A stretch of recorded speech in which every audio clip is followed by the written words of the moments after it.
শুভ্রাংশু, মা মেয়েদের বিরোধী সরকার, মধ্যবিত্ত বিরোধী সরকার, সেই মমতার পুলিশ জেলায় জেলায় করেটা কি? স্কুলে ছাত্রীর নির্যাতন হচ্ছে, রাস্তায় ছাত্রীর নির্যাতন হচ্ছে, দেখতে পারে না? কথা আমি বলতে পারি, মই কথা বলছিল, তোমার সঙ্গে কথা বলে আমাদের রিপোর্টাররা সে খবরগুলো দেখালো, কিন্তু এটা মোদ্দা কথা ঘটনাটা যেটা হচ্ছে, আমরা বিদ্যাসাগর একটা কথা বলেছিলেন, আমার এই মুহূর্তে সেটা সবথেকে বেশি মনে পড়ছে। যদি যে সন্তানের মা শিক্ষিত, সেই সন্তান কখনো অশিক্ষিত হতে পারে না।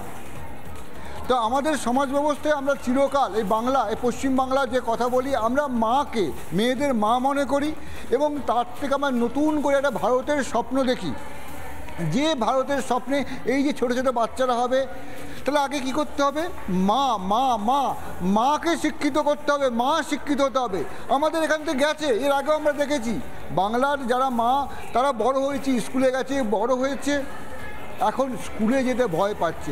এমন একটা মনে করছে একটা জমিদারি চালানো হবে, যে জমিদারি আমার পর আমার সন্তানের বা আমার তার সন্তান, সেই জন্য করতে হবে কি, বাকিদের সেই জমিদারি তন্ত্রে বাকিদের উঠতে দেওয়া হবে না, একটা লেঠেল তন্ত্র থাকতে হবে। এই যে বলা হয় না মুসলিমদের কথা, বিরোধীরা বলে মুসলিম, সরকার বলে মুসলিম, আদৌ কি উন্নতি হচ্ছে? এই যে বাচ্চা বাচ্চা মালদা মুর্শিদাবাদের মেয়েরা, যাদের ধর্ম কোনোভাবে হয়তো মুসলিম বা হিন্দু, স্কুলে যাচ্ছে, ভয় পাচ্ছে, কাঁদছে। মালদার যে বাচ্চাটা, কত বয়স, মাত্র 10 বছর বয়স, ক্লাস 5-এ পড়ে, সে বলছে সে জানেই না শরীরটা কি। সে বলছে টোটো চালক কি করেছে সে জানে না। সে বাচ্চা, অকপট, ক্যান্ডিড, সে বলছে যে কথাগুলো।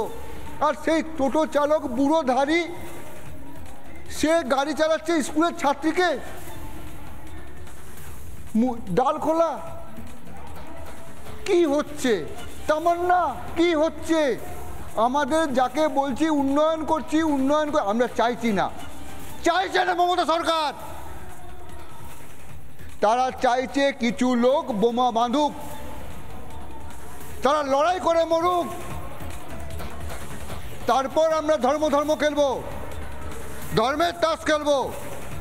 তার জন্য একটা পরিকল্পিত ছক তৈরি হচ্ছে। কি ছক? পড়াশোনাটাই লাটে উঠিয়ে দাও, বাচ্চারা কেউ স্কুলে যাবে না, স্কুলে গেলে ভয় পাবে, শিক্ষকরা পড়াবে না, শিক্ষকরা আন্দোলন যেতে বাধ্য হবে, পেটে ভাত নাই। কলেজে কি হবে? কলেজগুলো হচ্ছে তৃণমূল নেতা তৈরি করার ফ্রাঙ্কেনস্টাইন যে তার কারখানা। একটা তৃণমূল নেতা তৈরি হবে। তারা কি করবে? এই যে পার্থ চ্যাটার্জি শিক্ষামন্ত্রী জেলে গেছে না, এবং তার যে গল্পগুলো, সেই বান্ধবীর গল্প বাজারে উঠছে, বাঙালি রসে রসে পড়ছে, সেই রকম গল্প তৈরি করানো হবে।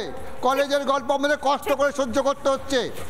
নানা ধরনের কন্টেন্ট দেখার জন্য লাইক করুন, শেয়ার করুন আমাদের ফেসবুক পেজ, সাবস্ক্রাইব করুন আমাদের ইউটিউব চ্যানেল।